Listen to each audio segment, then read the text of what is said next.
Tudo bem, pessoal? Como é que vocês estão? Nós vamos reiniciar agora a nossa aula de Teologia do curso do IBAD, do Núcleo AD Curuçá. E eu gostaria, para iniciarmos a nossa aula, ler uma passagem bíblica muito conhecida, Mateus capítulo 25, a partir do verso de número 1. Nós estaremos lendo na nossa edição da Revista e Corrigida Fiel, da Almeida, que diz assim a palavra de Deus: Então o reino dos céus será semelhante a 10 virgens que, tomando as suas lâmpadas, saíram ao encontro do esposo. E 5 delas eram prudentes e 5 loucas. As loucas, tomando as suas lâmpadas, não levaram azeite consigo, mas as prudentes levaram azeite em suas vasilhas com as suas lâmpadas. E, tardando o esposo, tosquenejaram todas e adormeceram. Mas à meia-noite ouviu-se um clamor. Aí vem o esposo sair-lhe ao encontro. Então todas aquelas virgens se levantaram e prepararam as suas lâmpadas. E as loucas disseram às prudentes: Dai-nos do vosso azeite, porque as nossas lâmpadas se apagam. Mas as prudentes responderam dizendo: Não seja caso que nos falte a nós e a vós, ide antes ao que vendem e comprai-o para vós. E tendo elas ido comprá-lo, chegou o esposo. E as que estavam preparadas entraram com ele para as bodas, e fechou-se a porta. E depois chegaram também as outras virgens, dizendo: Senhor, Senhor, abre-nos. E ele respondendo disse: Em verdade vos digo que não vos conheço. Vigiai, pois, porque não sabeis o dia nem a hora em que o Filho do Homem há de vir. Amém. Essa passagem bíblica muito conhecida e muito pregada nas nossas igrejas, desde a minha infância, que eu ouço pregações, ensinos, estudos embasados nessa passagem bíblica. Porém, esta passagem bíblica, ela nos confronta com uma realidade e uma cultura diferente da nossa. Primeiro, estamos nos reportando a um período de pelo menos 2000 anos atrás. Para sermos mais precisos, 2000 anos e 20 atrás, 2000 anos e 21, Estamos em 2021. Se considerarmos o atraso do nosso calendário, 2000 ano e 27, aproximadamente, considerando o nascimento de Cristo, considerando o fato descrito por Jesus, a parábola escrita por Jesus. Se ele aqui já estava com mais de 30 anos, então estamos falando de um fato de mais ou menos 1995 anos atrás. Bom, tirando essa parte da matemática, nós temos uma outra questão para considerar: as tradições dos judeus com relação ao casamento. Aqui estamos falando de um casamento tradicionalmente judeu, e neste casamento o noivo ele era cortejado por um cortejo, na verdade, um grupo de mulheres virgens que o recebia na porta. E ele, após esse casamento, ele era recebido nessas bodas por esse cortejo de virgens. E é interessante que a parábola que Jesus conta, parábola é uma alegoria, algo que quer figurar uma lição, que quer dar um tipo de exemplo para que sirva de lição. Ela diz que haviam 5 mulheres prudentes e 5 não prudentes. As prudentes, elas tinham óleo suficiente para se manter acesa toda a noite as suas lâmpadas. E as imprudentes deixaram com que o óleo se acabasse. Mais uma questão cultural, e social, enfim, histórica da época, As mulheres, não só as mulheres, mas as pessoas não utilizavam lâmpada elétrica porque não existia, mas andavam com lamparinas. Então a utilização de velas, lamparinas, de coisas semelhantes que eram normalmente mantidas a combustão, a luz era a combustão, eram muito comum. E aqui estamos falando inclusive de que este óleo, este azeite, não era aquele de melhor qualidade. Quando nós estudamos sobre o azeite, nós sabemos que existe pelo menos três etapas básicas do azeite, O azeite puríssimo, de alta qualidade, o azeite mediano e o azeite da baixa qualidade, que era aquele que era mais tirado ali mesmo do que sobrava da casca e tudo mais, no caso da azeitona, para que se utilizasse como óleo de combustão. E nesse caso, elas faltavam este azeite. E o noivo chega e estas virgens que estavam sem o azeite, porque apagaram-se as lâmpadas, haviam ido buscar azeite. E as portas se fecham e as virgens que eram prudentes adentram as bodas, adentram a festa e estas ficam de fora. Aqui eu já vi muitas mensagens sobre este tema e por falta de conhecimento, por falta de um pouco mais de se aprofundar nas questões histórico-cultural, alguns pregadores cometeram equívocos, para não dizer erros, né? Eu já vi, por exemplo, em congregação que eu dirigi, um jovem afirmar que era 50% da igreja que ia ficar e 50% que iriam ser arrebatado. Não é isso que a parábola está dizendo. Primeiro que Jesus não estava fazendo a parábola especificamente à igreja, mas ele estava falando direto aos judeus.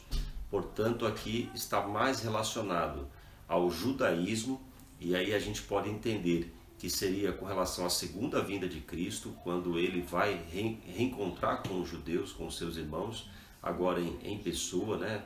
Descendo ali sobre os montes das oliveiras. A gente sabe que lá também a escatologia bíblica nos fala da guerra do Armagedon, da tomada de Jesus Cristo com a sua igreja, que estava, no nosso caso, dispensacionalistas. Cremos que a igreja descerá com ele junto com as miríades de anjos para lutar em favor de Israel, dos escolhidos, dos remanescentes de Israel. E aí haverá um encontro de Cristo com este povo judeu que ainda não reconheceu a Cristo. E aqueles que forem prudentes, estiverem aguardando com suas lâmpadas acesas, né, com o seu óleo, ou seja, com o fervor no coração da espera pelo Messias, receberão o Messias de braços abertos e entrarão com ele para as bodas, né, entrarão com ele para a festa. Poderíamos até afirmar que escatologicamente passarão para o milênio. E aqueles que não estiverem ficarão, né? Ficarão de fora, as portas se fecharão completamente e eles ficarão de fora porque foram imprudentes, porque deixaram esvaziar o seu fervor, o seu óleo, o seu azeite, né? O Espírito Santo saiu, eles não permitiram que o Espírito Santo estivesse nas suas lâmpadas, no seu coração. Mas enfim, isso aqui é só uma abordagem bem rápida sobre esse tema. O que a gente tem que focar neste caso é que, na verdade, esta parábola de Jesus Cristo fala de um casamento, fala de uma festa de casamento, né? Fala de um cortejo de casamento. Tá? Alguém pode dizer, mas isso não serve para a igreja? Claro que serve. Os mesmos exemplos que Deus deu ao povo de Israel, eles servem como exemplo para a igreja. E aqui a gente não vai considerar o fato histórico-cultural para afirmar que Jesus estava fazendo a parábola à igreja, mas ela serve como lição para os cristãos de que devem se manter prudentes, porque assim como a porta se fechará para os judeus, também a porta se fechará, como se fechou lá na Arca de Noé, para os crentes que não forem arrebatados, não subirem ao céu, ou aqueles que morrerem sem Cristo e também não ressuscitarão no dia do arrebatamento da igreja. Então serve como este exemplo, serve como esta analogia. Então esta parábola ela tem essas duas significâncias. Agora, a questão do casamento, quando nós vamos aqui falar sobre o capítulo 3, iremos falar sobre o capítulo 3, na página 37 em diante, o casamento é uma instituição sagrada. E a autora do livro do IBAD diz que o casamento foi estabelecido por Deus, que lhe deu um sentimento único e especial, sendo ele também o grande sustentador dessa instituição. No entanto, o Senhor não determinou como deveria ser o processo até que culminasse no casamento. Entre as culturas há variações sobre a escolha do cônjuge, os preparativos para o grande dia e a cerimônia que marcava essa união. Apesar das alterações no decorrer dos testamentos, podemos conhecer um pouco sobre como era esse importante acontecimento entre o povo escolhido de Deus. Então aqui ela deixa muito claro que Deus não deixou o método exato e absoluto sobre o casamento. Não, o casamento deve ser feito exatamente dessa forma, com esta cerimônia, com este andamento. Não, isso vai variar de cultura para cultura.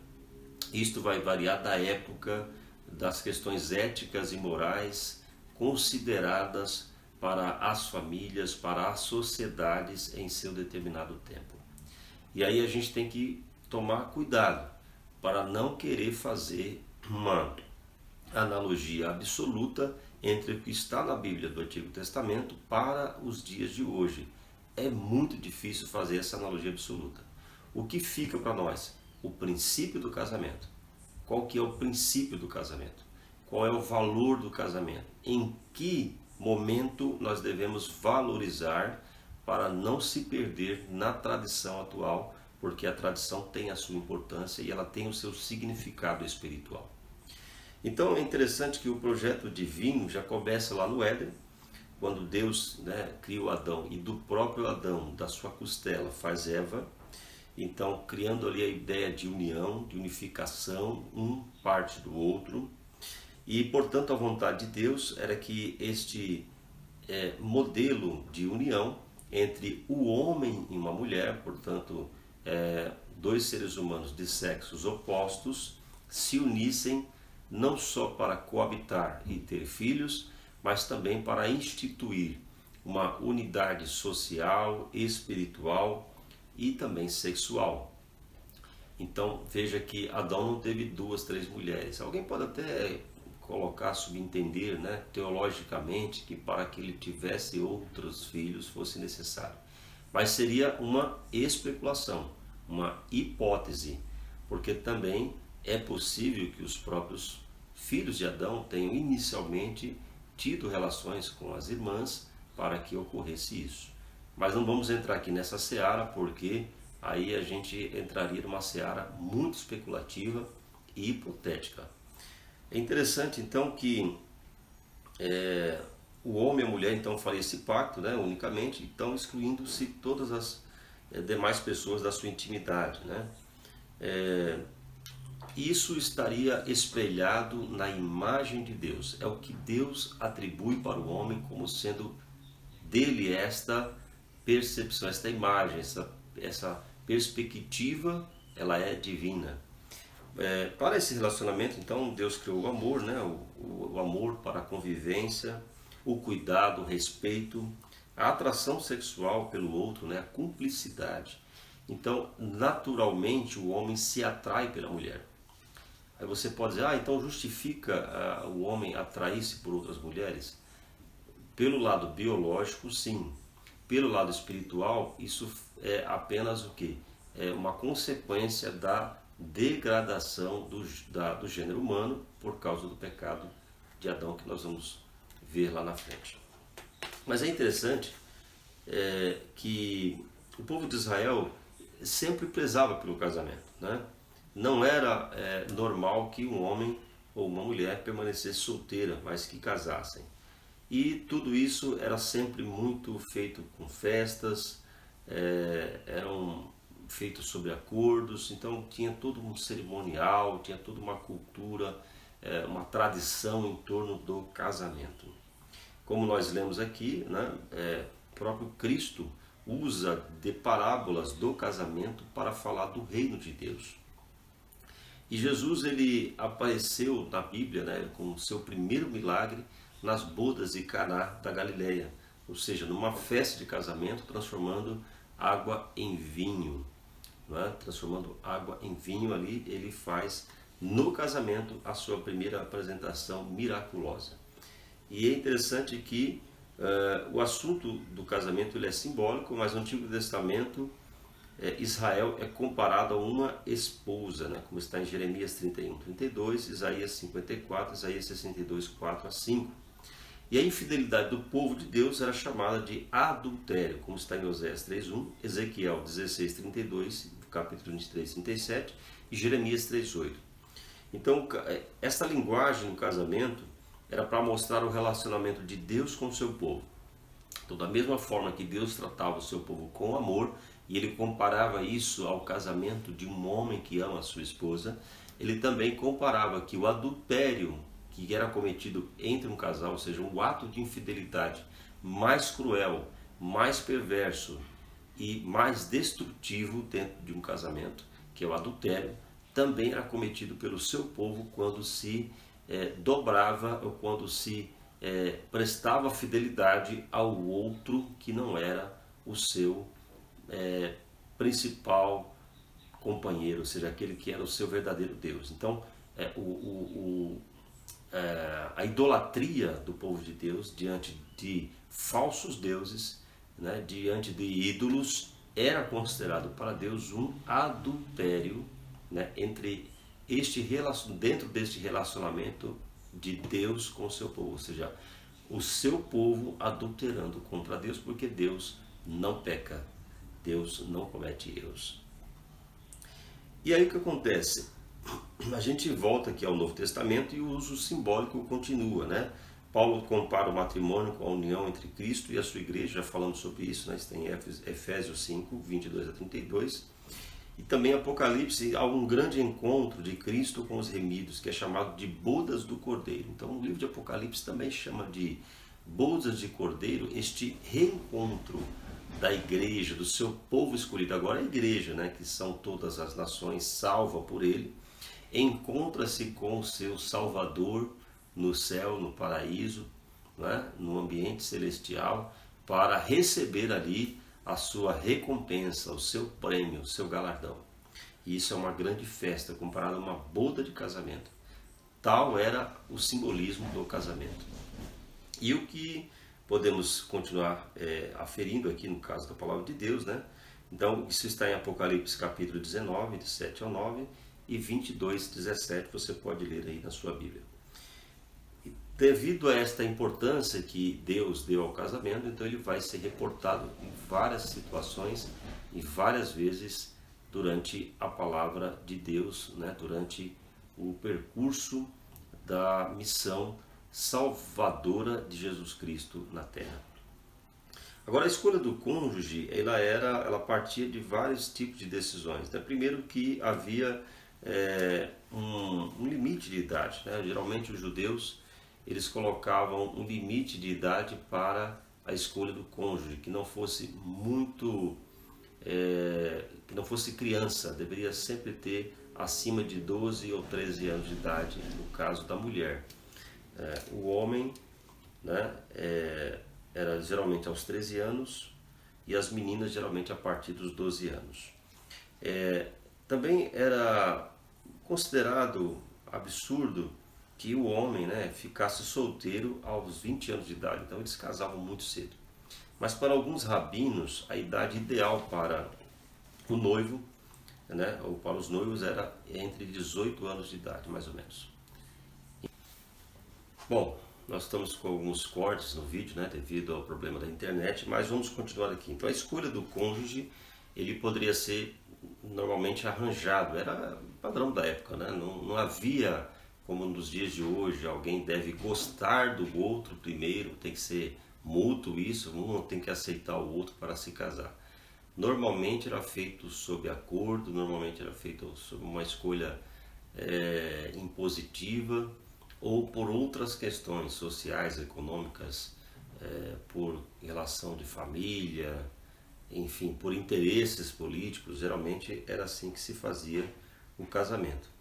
Agora, isso não quer dizer que o casamento tenha sido uma coisa totalmente ruim, não é isso. Não, o casamento é uma coisa obrigatória, de certa maneira era praticamente obrigatório no caso do povo hebreu, do caso dos judeus.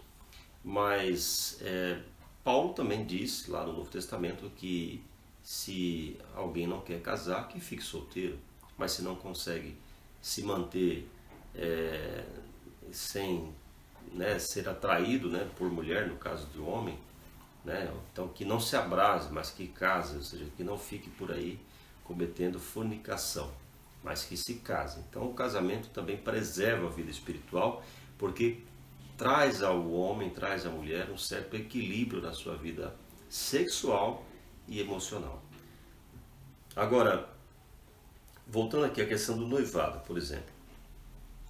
Então os noivados, um importante momento do matrimônio, né, depois de escolhido o cônjuge, era o noivado.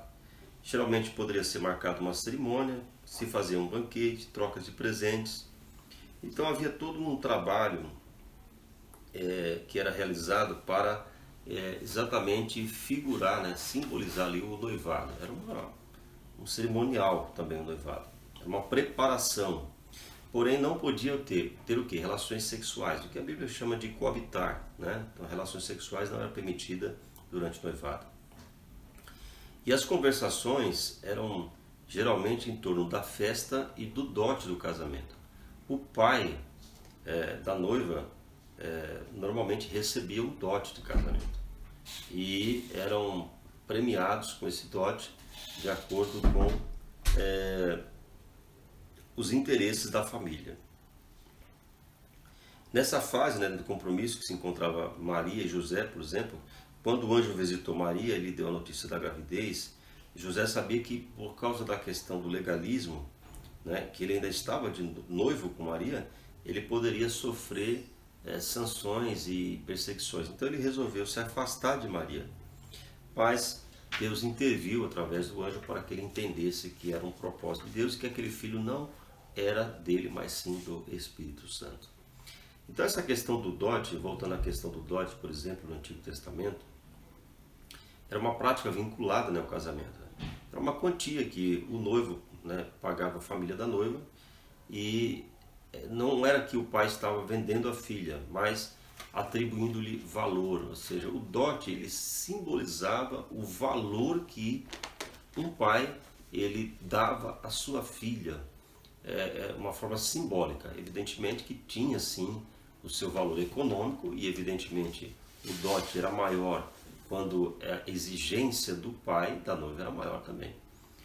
Eu creio que esse dote, ou mohar, né, como era na linguagem deles, tinha o seu fundamento na lei mosaica.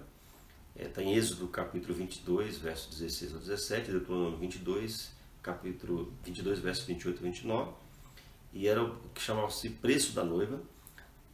Eu creio que esse valor dependia, por exemplo, do nível social da família,